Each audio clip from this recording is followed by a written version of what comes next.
తూర్పుగోదావరి జిల్లా ప్రతిభ నియోజకవర్గం కాకమానులో doctor BR Ambedkar సాంఘిక సంక్షేమ గురుకుల పాఠశాలలో మాతృభాషా దినోత్సవం వేడుకలు ఘనంగా జరిగాయి. ఈ కార్యక్రమంలో కల్చర్ ప్రోగ్రామ్స్, బాలికలతో అద్భుతంగా కళా నైపుణ్యంతో కూడిన కార్యక్రమాలను విద్యార్థినులతో ఏర్పాటు చేశారు.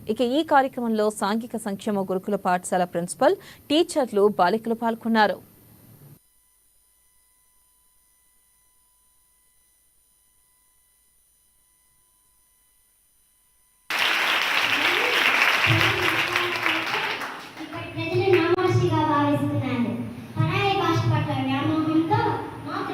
మర్చిపోతున్నాను.